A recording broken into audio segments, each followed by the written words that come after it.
Good to see you. Good Marcus to has see you. come all the way from Spain for this. And he's very special. We're both working with this publishing company to write. I mean, you've probably written millions and millions of books, but this is my first Only one. 15, man. Only 15, okay. So this is my first one. And he always talks with so much emotion and clarity. So I knew I wanted him to join us for this session.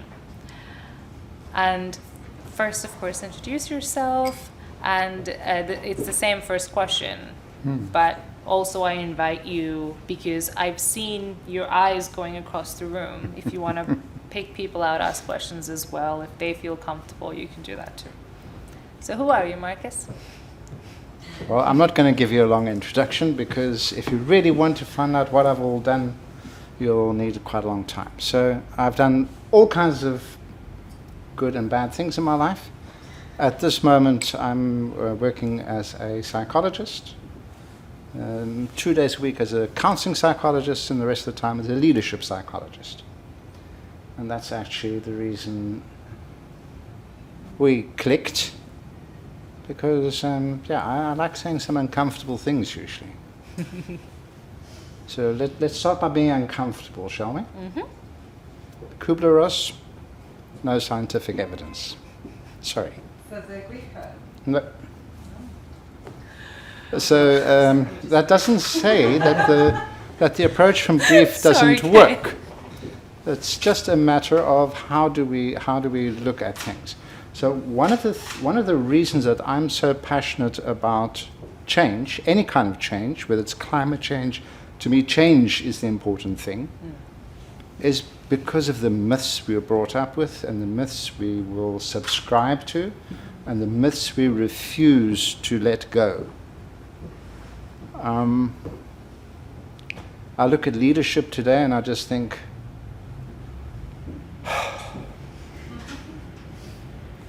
can't we have some fresh breaths around here? Can't we get some more women in these leadership positions? And they say, yes, but we've got women in leadership. Yes, but they're all behaving like men, because that's what they've been told to do. If you need to get your point across, you've got to behave like a guy and just keep all the emotions out of the story. Please, people, how are you going to make proper decisions if you do not consider emotion? It's the same story about motivation. The first thing I teach leaders who come to me for a leadership training is you do not have to motivate your people. They're pitching up to the job already. So you don't have to motivate them. Okay, so what must I do then? Well, how about finding out what they're motivated for and align with that, and let's see what beautiful things we can make then. Okay, so let's take climate change. I was chatting to somebody in one of the, in Spain it's quite often you sit in a bar at 12 o'clock in the afternoon, you have a beer or whatever. And I was talking about climate change with this chap, and he said, yes, but in 1984 it was warmer than it is this year. I don't know if you get it, but this, you call it denial, but this is actually something that's basically very biological. Do you ever had a fight with your husband? Where is he? He's downstairs still. Bless Yeah, him. so you can talk further. Yes. Yes? Okay. I think one of the most important things for couples to figure out is how to fight.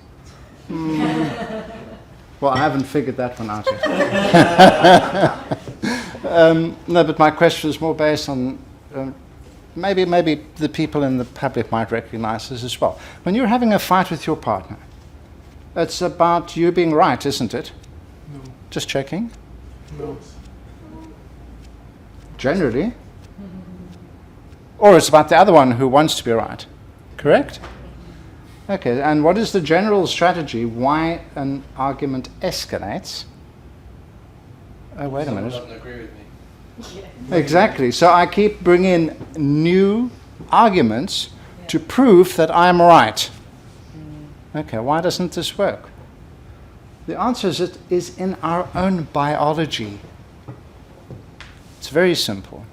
Everything that happens in the world around us comes into our brain via our senses and first comes past the midbrain, the reptile brain, some people call it, the limbic system, and this is where emotions are generated, regulated, everything.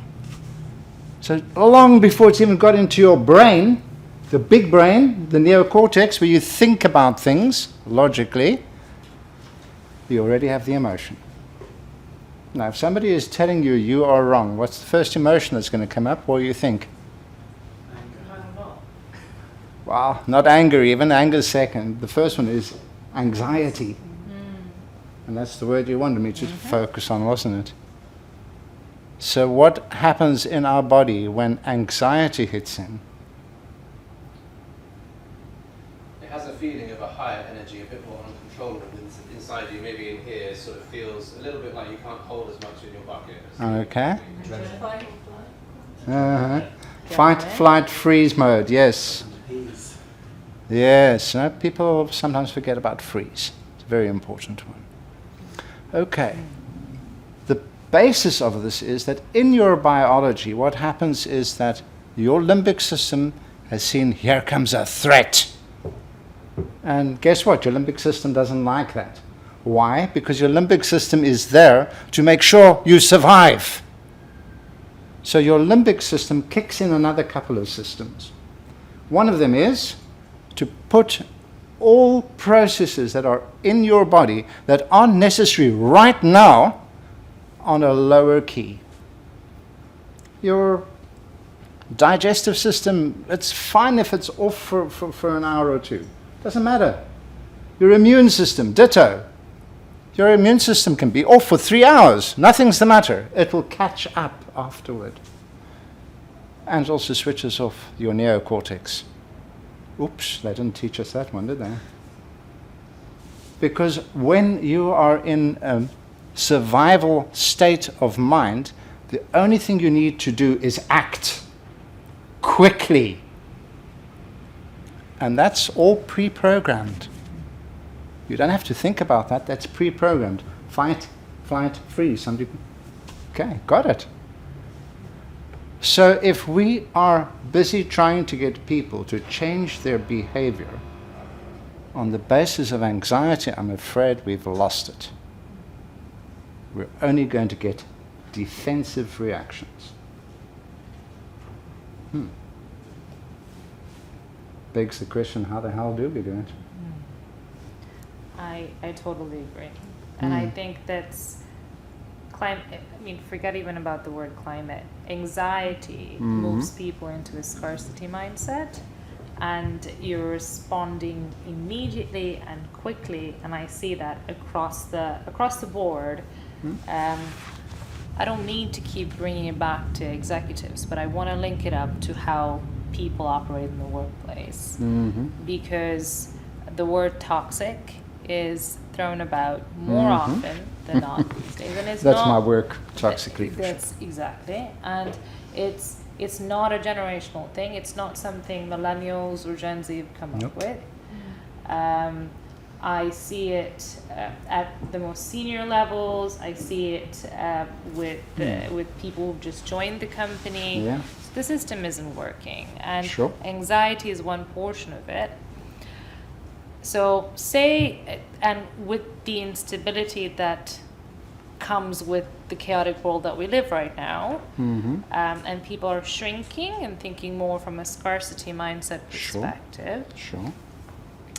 What is your go-to advice for people? Because I think we had to talk about this. This is not an age thing. No, it's not an age thing. It's for anyone who is at work right now.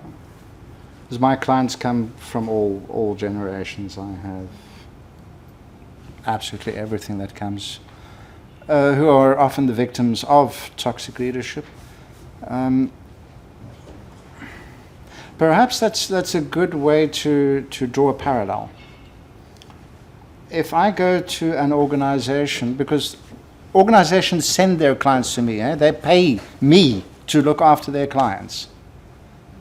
And if I go back to them and say, hey, could it be you have a toxic work environment here? What do you think I'm going to get as answer? Anybody have a clue? This. You've got to be joking. We don't have a toxic work environment. Okay, so how does this work? It works on several levels simultaneously. Somebody who is a toxic leader has friends upstairs.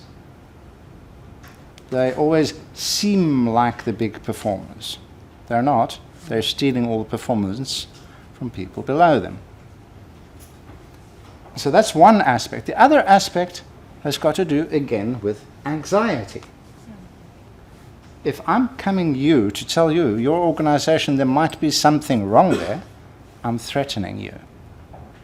You're not going to listen, you're going to go on the defensive. When we're talking about scarcity, what are we going to default to? To what we know.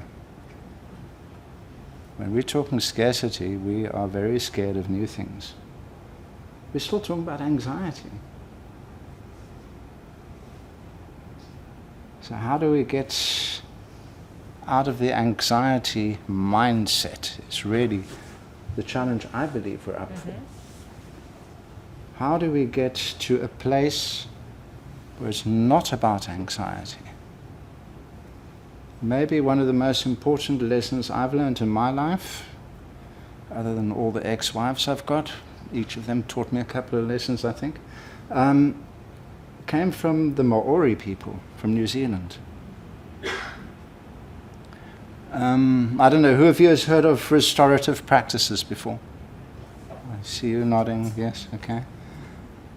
I don't know if you people know what it is based on, what was the original premise. Do you have a clue?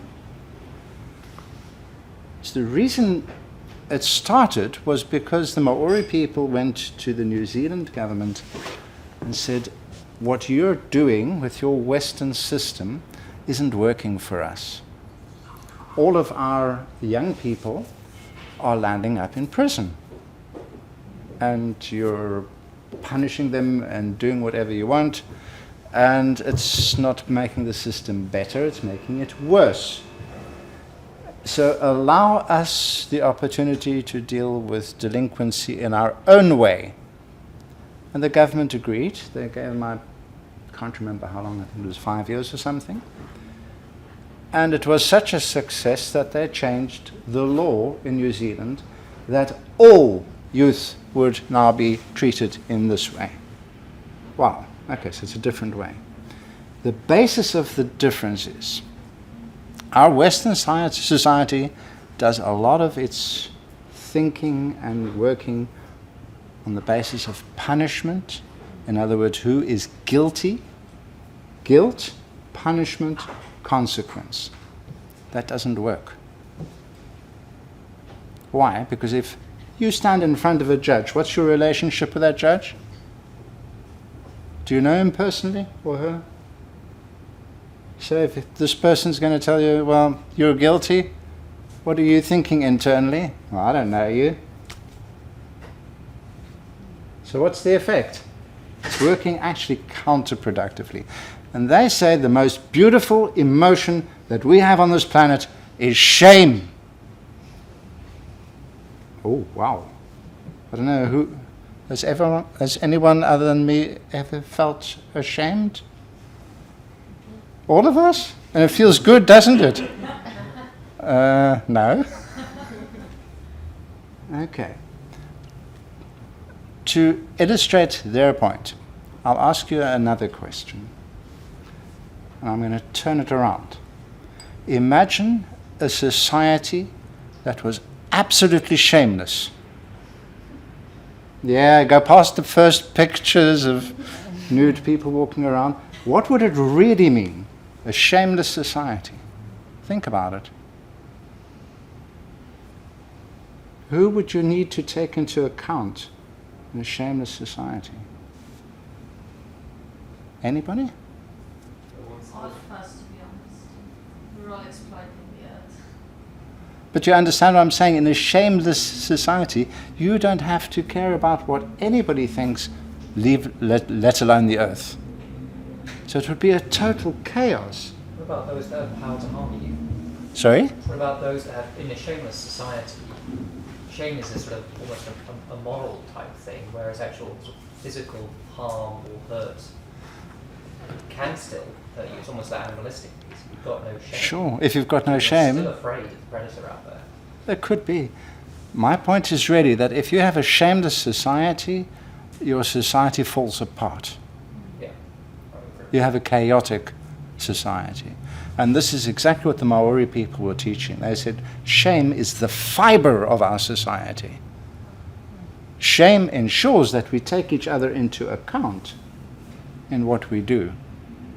So it's actually looking at shame from a positive point of view. And this is where this restorative approach comes in. They say, how can we ensure that when something happens, that person isn't punished and excluded for what they've done, but is included in the society and is offered a way to repair. And it's not so much about the material damage, it's about repairing the relational damage that has occurred. And then we come back to the planet. What is our relationship with the planet?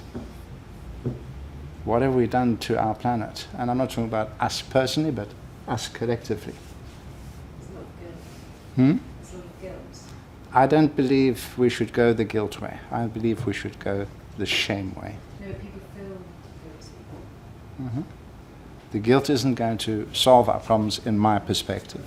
I think we need to shift into this whole idea of how do we change our attitude from punitive into restorative. Can I ask Um, one thing? Because maybe I'm not. But like the opposite of shame to me is like care or kindness. Why is it the focus on shame rather than care? Well, I'm saying that shame is care. Okay. So I'm saying that every emotion we have, this is another argument I often have, it's not only with C-suite, but also with lots of leaders. I say there's no such thing as a bad emotion. There's no such thing as good emotions and bad emotions.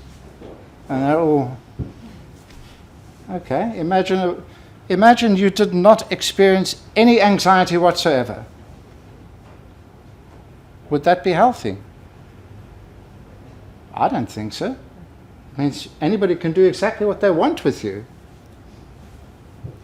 That's not healthy. But I want to explore what she said, because Yeah. so I don't think we're defining shame correctly then, right? Exactly. Because if the opposite of guilt is caring and giving back, which are we thinking of shame the right way? I think the difference between shame and guilt is that shame is far more focused on the relationship we have. And I believe if we can focus on the relationship we have with this earth we live on, let's be honest, without the earth, where are we? That touches nicely with what Kay was talking about with nature as well. Mm. So do you think that the shame, or we move into guilt because we're actually disconnected? Do you think we're actually disconnected, which is where I it think we're comes- disconnected. Okay. I think that's the point. And it's again this thing about emotions, good or bad. No, they're there, and the emotions are there to give us information. So if we're feeling some form of emotion, it's not to get in our way. No, it's to give us information. If we could translate that into one thing people could do Yeah. today Yeah. when they leave, Yeah. right? A thought or a tool. What would you recommend? I don't know. It's pretty damn difficult to do. I mean, Okay, I don't want all of these things are simple but not easy. This is the problem.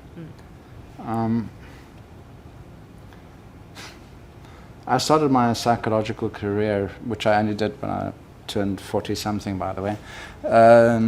I started as a relationship therapist. Funny, eh? And now we're talking about relationships again. Our relationship with the earth, our relationship with one another. Can I ask a quick? Sure, So please. when we talk about this, might be opening a can of worms, so I apologize in advance. But when we talk about things like restorative justice and Yeah. using shame as a way to kind of sit with what somebody did and kind of repair their relationships, and how Western culture could, use a little bit more of that. How do we take the capitalistic aspect out of that? Because I don't know about this country specifically, but I know in the States, a lot of prisons and the justice system is for profit. Exactly. Which Exactly. is, I think, and it relates back to the climate crisis as well, where a lot of people don't want to change their way of doing Exactly. anything But that's because this, costs it's money. identical with the climate thing. Yeah. Why don't large organizations want to look after the earth? Because it's going to cost them money. Yeah. So, I mean, that's the capital basis. And I mentioned it to somebody, I can't remember, but earlier on, I'm really worried that we don't have enough feminine side in our leadership. And I'm not talking about male, female, gender. I'm talking about the feminine care qualities, the emotional qualities that we should be having in C-suite. If we were more caring, I have to sell things to organizations on the basis of their bottom line. I'm selling them, for example, one facet of sustainability is looking after your personnel. Because corporate social responsibility is about all your stakeholders, not only your shareholders. So all your stakeholders, one of the most important and most expensive stakeholders you have in any company are your employees. Look after them. How do I sell that to them? By showing them that it affects their bottom line. If they look after their personnel, they make more profit. And there's London Business School, Alex Eggmans, he's done the numbers. He comes out at a company who does this, does 4% per year better than any other company. So even if you do the caring, you find in the long run you get more sustainable organizations and more profitable ones. So it should be hand in hand and not the one or the other. Can I ask a question? Sure. So I'm a survivor of sexual violence, Yeah. which led to being a rough sleeper, Yeah. which led to multiple suicide attempts Yeah. going back about 10 years ago. And whenever I hear people using the word shame, Mm-hmm. I think, well, that's what led from one thing to the other to the next. Mm-hmm. And well, I'm sat here listening to you, and I'm really struggling with the idea Sure. of shame being positive. because Sure. With the I know. therapy that I've been working through, it's all Mhm. focused on compassion. Sure. So I'm wondering, how Okay. do you Sure. bring that compassionate element into this scenario?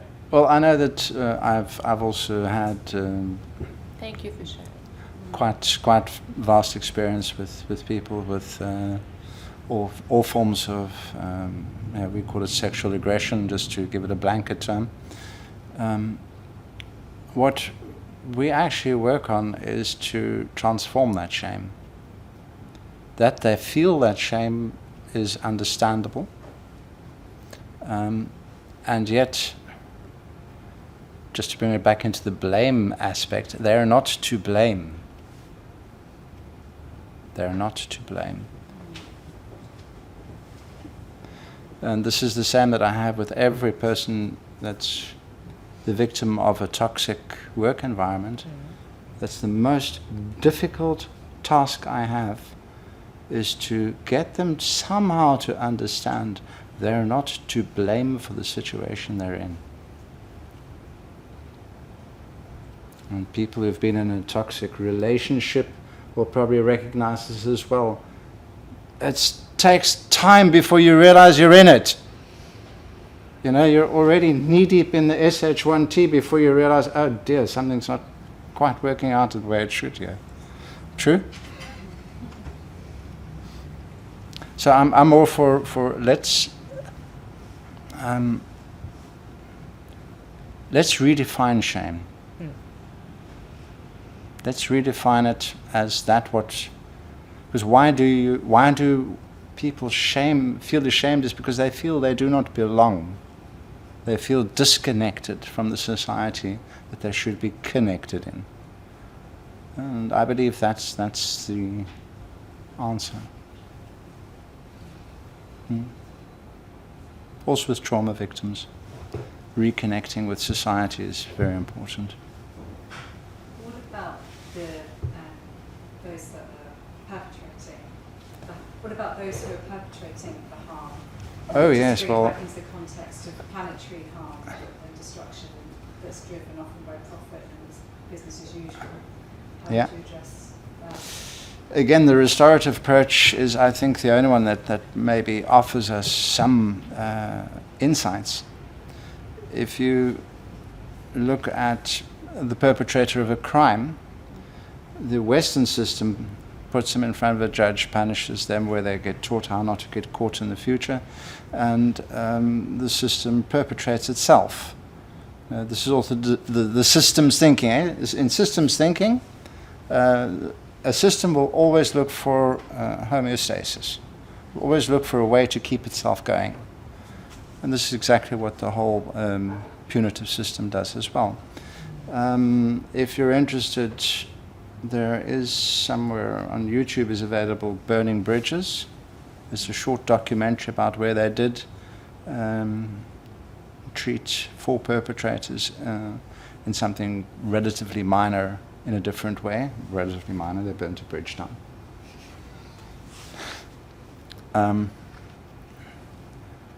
There are a couple of beautiful documentaries, but they're not freely available. The one is called Facing the Demons. Beautiful, really beautiful. It's about 4 teenagers who went into a Pizza Hut and murdered a 17-year-old standing behind the till and got $400 or something in Australia. So, I mean, a really horrid crime with really what for? And they actually did a restorative intervention using them also with some nice insights. Perfect. Thank you so much, Marcus. I'm sorry.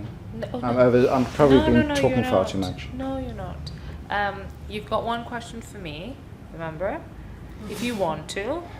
Else, we can also give people their comfort break now, and then James is on next. So it's up to you. I have a question. Sorry. There you go. No, do yours first. I was just building off of your question. Sure. So from this restorative sort of perspective, Yes. let's say the C-suite and the perpetrators who are kind of facilitating, whether maliciously or not, the kind of environmental degradation that we're seeing, how practically do you kind of seek to engage in this sort of restorative thing? Because giving some people the benefit of the doubt, there are, by definition, legitimate reasons why one would do harm to the environment. And so, as you mentioned, just saying you're wrong will not get them to change. So from this Definitely restorative won't make them perspective, change. how- Exactly. Because even beyond that, but even beyond the profit motive, I mean, at the C-suite, I think it's very profit motive generated. But even from individuals, like we know that, let's say for the planet, walking or riding a bike is ostensibly better. But for example, if you're a carer and you need to bring your child or your elderly parent or whomever to the hospital, you probably won't put them on a Exactly. bike. So there are legitimate reasons why people might behave as not as sustainably as they could. Sure. So Sure. from I this mean, I restorative didn't perspective- swim over from Spain either. I took the airplane. But just from like a restorative Yeah, I perspective, agree. how would you? I know it's a good question. It's so difficult Question. because you know the people who are causing so much damage, they don't believe they're doing wrong. So how do we get them to feel what they're doing? And perhaps I can't remember who said it. yeah, if your son or daughter comes home and says, hey, Dad, Mom, what are you doing for the environment? That hits home more than a bunch of, climate activists walking the streets and having a demonstration.